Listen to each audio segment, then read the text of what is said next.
What's going on, everybody? James from The Conservative, and I want to talk about the situation at the border. Now, the conversation at the border really took off while Trump was still in office, with the whole kids in cages rhetoric spreading like wildfire throughout the mainstream media.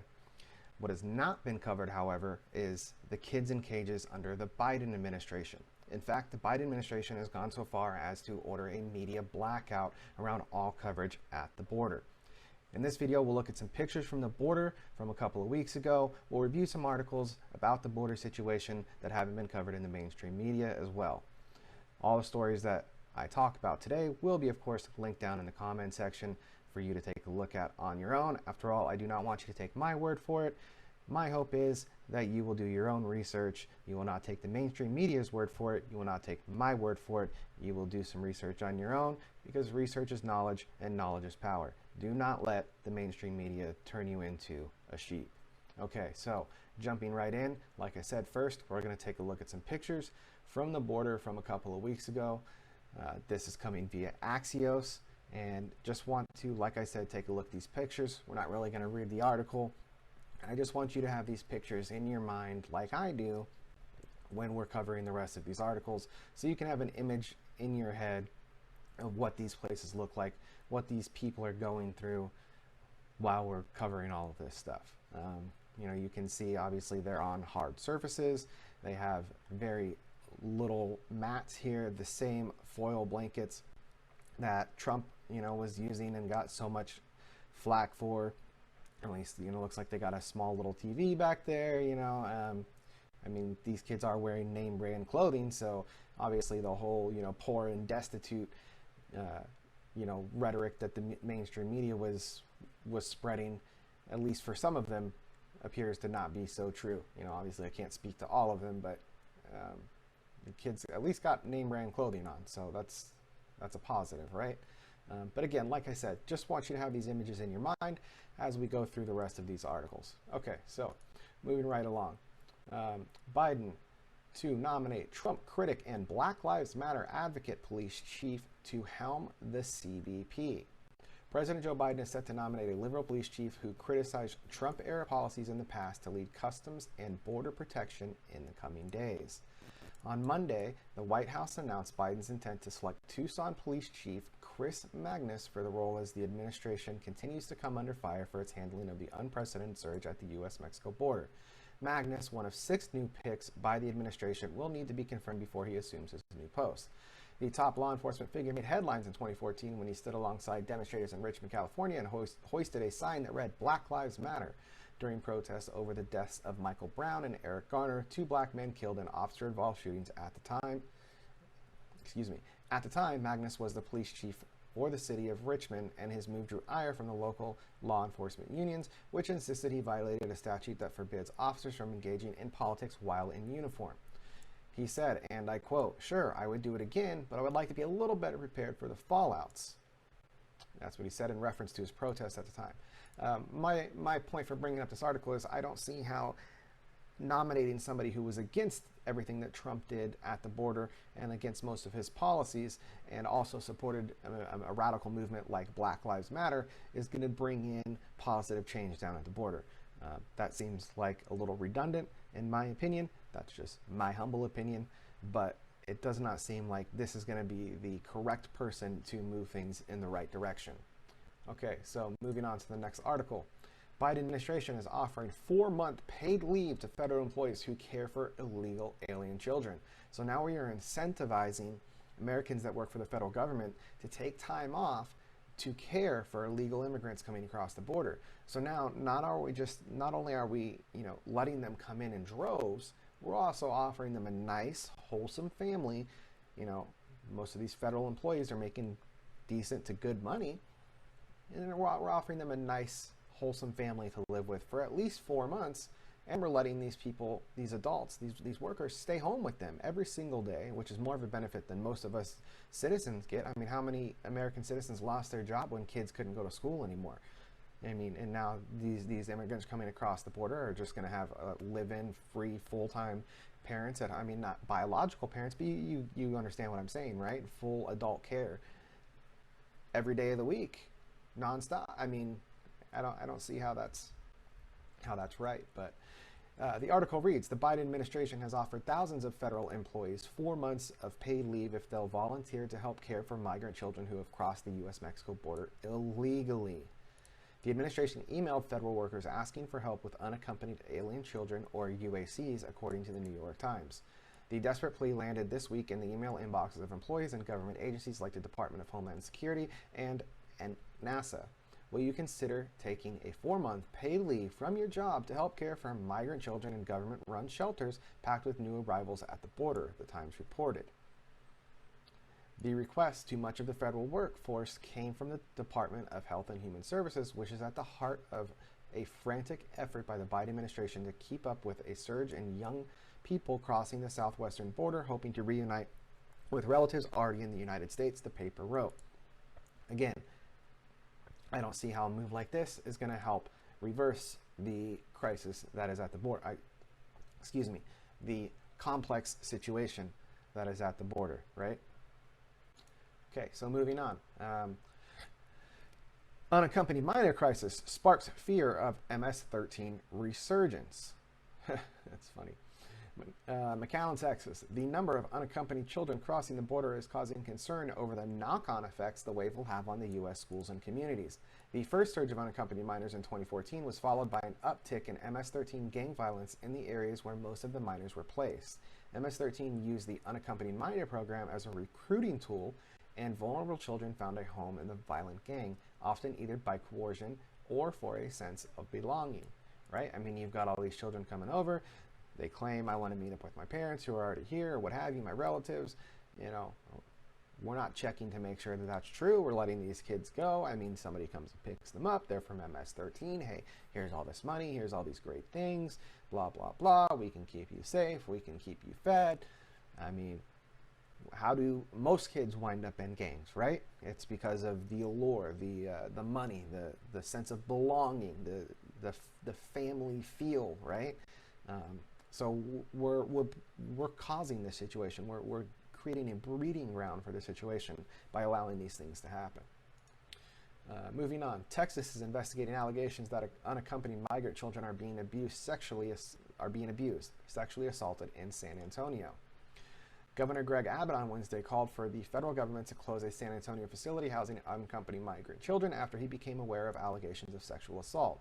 In short, this facility is a health and safety nightmare, Abbott said at a press conference outside the Freeman Coliseum, which is reportedly housing more than 1,300 teens who recently crossed the U.S.-Mexico border without a parent or guardian. The announcement came as Texas and the federal government are locked in battle over recent increase in the number of migrants crossing the state's southern border. So what was the whole, part of the whole argument with Trump when he had the remain in Mexico policy? I know that's not the official name for it, but that's, the quote-unquote media term is what it's commonly referred to as the remain in Mexico policy. But however, moving on. So during the remain in Mexico policy, a lot of it was, oh, you can't send them back to Mexico because these children are harmed. They're often, terrible things happen to them, and they get, assaulted and these terrible things go on, and you can't send them back, and it's not good for the children, and think of the children. And well, lo and behold, what do you know? You let these same people come across the border, you stuff them all into a small room together where it's not possible for them to be watched around the clock. There's just not enough people working at the border to make that happen. The same thing takes place. I mean, who would have thought? You move people from one place to another, their habits remain the same. I mean, what's the old saying? You can take the white person out of the trailer park, but you can't take the trailer park out of the white person. I mean, you get what I'm saying. Maybe not a proper quote, but you understand what I'm saying with the analogy. And I can say that because I'm white, goddammit. All right, moving on. So this I wanted to circle, in the words of Jen Psaki, circle back on, because it just highlights a little bit how the administration tends to lie. Maybe not outright, maybe they forget, but here, White House says Mexico, Honduras, Guatemala to boost troops along borders. Right here, the White House has reached a deal with Mexico, Guatemala, and Honduras to potentially stem the flow of illegal immigration into the United States, Biden administration officials said on April 12th. Look at this. 5 days later, White House walks back statement on agreements with Mexico, Guatemala, and Honduras. President Joe Biden's administration on Friday shifted its portrayal of ongoing discussions with Mexico, Guatemala, and Honduras, acknowledging no formal agreements were reached on those countries building up their forces at their respective borders. There was no, quote, formal agreement, White House Press Secretary Jen Psaki told reporters in Washington. Quote, we never described it as a formal declaration or a formal agreement, but additional steps that they were taking to increase personnel at the border, and those are steps you can confirm with those countries that they have taken, she added. Earlier in the week, Psaki said it was fair to say that agreements with the three countries were already struck in the past week. Quote, there have been a series of bilateral discussions between our leadership and the regional governments of Mexico, Honduras, and Guatemala. Through those discussions, there was a commitment, as you mentioned, to increase border security, she told a reporter at the White House on Monday. Or not on Monday. She told a reporter at the White House. Tyler Moran, Special Assistant to the President for Immigration for the Domestic Policy Council, went on MSNBC that same day and said the administration secured agreements for them to put more troops on their own border, adding Mexico, Honduras, and Guatemala have all agreed to do this. So internally in the administration, they can't even get their facts straight between them. I mean, that's just unreal. So they're having to walk back statements. I mean, how long has this administration been in office? Crazy. And here we go. April 17th. Now in office for just about 4 months, right? Biden finally calls migrant surge at border a crisis as he explains his cave on refugee cap. President Biden is finally calling the chaos at the southern border what it is, a crisis. The startling rhetoric turnabout, notice, I love how the startling rhetoric turnabout came Saturday in an off-the-cuff conversation with reporters in Wilmington, Delaware, as Biden tried to defend his Friday flip-flop on refugee admissions. We're going to increase the number of refugees allowed into the country, Biden said as he headed home after playing the first game of golf in his presidency. I thought presidents weren't allowed to play golf while they were in office. Am I crazy, or was that something that happened recently? I could have sworn there was a president that got in a lot of hot water for playing golf while he was president. Maybe I'm misremembering. Maybe. Anyway, moving back. We're going to increase the number of refugees allowed into the country, Biden said as he headed home after playing the first game of golf in his presidency. The problem was that the refugee part was working on the crisis that ended up on the border with young people. We couldn't do two things at once, he added, but now we are going to increase the number. He can't do two things at once? Our own president can't multitask? That is scary. Okay, next article coming from Fox News. Biden created catastrophe at southern border by dismantling Trump's policies, says Florida Governor Desantis. Florida Governor Ron DeSantis slammed President Biden's immigration policies on Sunday morning futures, saying he dismantled President Trump's policies, and now there's a huge catastrophe at the southern border, which he argued will have reverberations all across the country. He explained during an exclusive interview with Mario Bartiromo that the catastrophe started with Biden dismantling President Trump's policies to stop the flow of the illegal migrants across the southern border. What Donald Trump did worked, DeSantis stressed. I think from really top to bottom, Biden has failed on dealing with illegal immigration and rule of law, he added. When you talk about the issues of releasing convicted criminal aliens into American communities, there's unfortunately going to be additional victims, and that is just totally unacceptable. DeSantis was referencing the lawsuit filed by Florida's Attorney General last month to halt Immigration and Customs Enforcement guidance that narrows the illegal immigrants prioritized for arrest and deportation. You can, of course, go down, pull up this article, and you can click here and it'll tell you all about the lawsuit that Governor DeSantis filed about the releasing criminals back on this side of the border rather than deporting them back to their home country, which is how it used to be. They used to serve out their time here in prison or in jail, and then when they were released, they were automatically deported. Now they serve their time here, prison, jail, whatever the case may be, and they are released on our side of the border, wherever they are. So these criminals are coming over, committing a crime, something heinous, or maybe they got caught for doing something heinous back in their home country. They get here, they serve their time, and then they stay here. Moving on. This one is just from today, actually, or well, rather yesterday now at this point, but DHS whistleblower details grim scene on border, says Biden policies don't have any sense of realism. The video is the most, in my opinion, the most interesting part of this, but I'll just do a quick recap down here, and you guys, of course, again, can go down in the comments, pull up the article, watch the video for yourself. But here we go. A whistleblower painted a grim picture of conditions on the U.S.-Mexico border Thursday in an exclusive Hannity interview with Fox News contributor and investigative reporter Sarah Carter. Carter explained that the border officials are growing increasingly frustrated with dangerous conditions and negligence inside migrant processing centers and are desperate for Washington authorities to step in. How frustrated are DHS officials, federal law enforcement officers working along the border? What are you hearing? What's the feeling? Carter asked. People are just very burned out, and there's not a lot of optimism that it's going to get better anytime soon, responded the unidentified DHS official, who asked to remain anonymous for fear of retaliation. No kidding, I would be scared for retaliation too. The official said he is frustrated with the Biden administration's open border policies because I think the policies were implemented irresponsibly, and I think they do not have any sense of realism, he explained.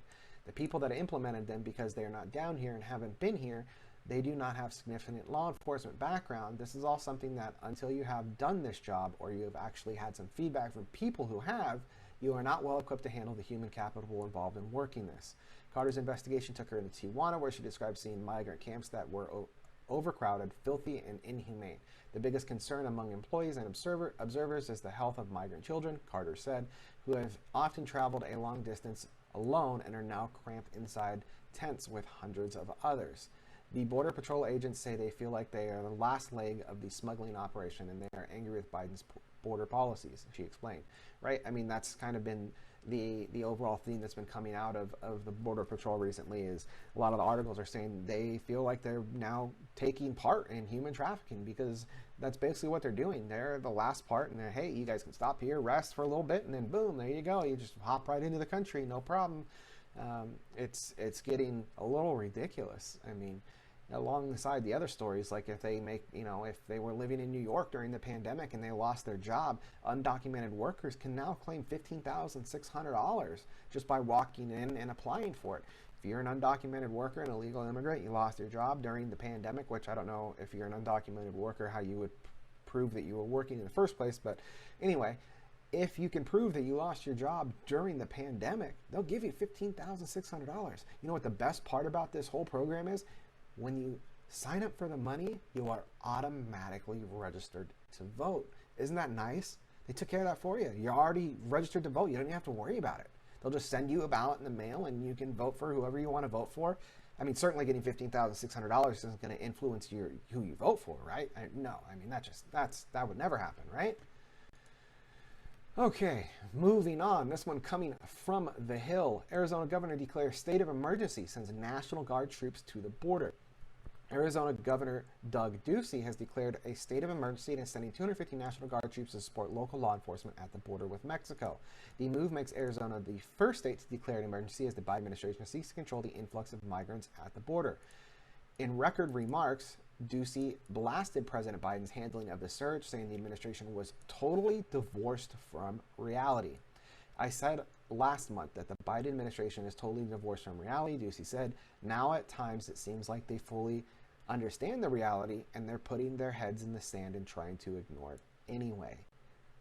That, I think, at least for one half of the presidential administration, that would be the case, heads in the sand. The other half, I don't know if he fully understands anything that's going on at this point. But here is the person that is supposed to be taking care of all of this. She is going to solve the crisis at the border. She's going to save us all, and she's going to fix all the problems at the border. Here we go. Kamala Harris emphasizes root causes of border surge, says problem is, quote, complex. Vice President Kamala Harris is emphasizing what she describes as the root causes of the migrant surge at the border, calling the issue complex, as she continues to face criticism for her handling of the crisis. Harris, in a roundtable on the Northern Triangle, said the underlying issue was addressing the acute and root causes of migration away from that region, the reasons people flee. Really? $15,600? Anybody? Free healthcare? Hotel stay? List goes on. The Northern Triangle refers to the Central American countries of Guatemala, El Salvador, and Honduras. President Biden made Harris the point person for the crisis last month, but she has emphasized that her focus is on diplomatic issues related to the region rather than the crisis on the border itself. So she's focused on making these places a better place to live so that people don't want to come here. Newsflash, Kamala, that ain't going to happen anytime soon. Harris told participants that most people don't want to leave home and cited a list of factors she said is making people flee those countries. Most people don't want to leave home? Look how many people are at the border right now. And you're saying most people don't want to leave home? Come on now. We are looking at extensive storm damage because of extreme climate. We're looking at a drought in an area, in a region where agriculture is one of the most traditionally important bases for their economy. We're looking at what's happening in terms of food scarcity as a result of that, and in fact, incredible food insecurity, which we use to call hunger food insecurity, she said. And we are looking at, therefore, a number of issues that also relate to poverty, extreme poverty, and also there's violence obviously coming out of those regions, she said. When you look at the root causes, we're also looking at issues of corruption. Again, we're looking at issues of climate resiliency, and then the concern about a lack of economic opportunity. So how long is all of this going to take to fix for her? I mean, she's going to work with these countries, and she's going to make it better and more beautiful for them to live there, and then they're not going to want to come to the United States of America anymore. That's what she's saying, right? I wonder how long all of this is going to take. Maybe next time a reporter should ask her that. Let's get a timeline. Anyway, that's all I got for you today on the now confirmed crisis at the border. I hope you all enjoyed. Please use the links that I provided down below to do some more research, because research is knowledge and knowledge is power. Have a great day. Thank you all for tuning in. I hope to see you again next time.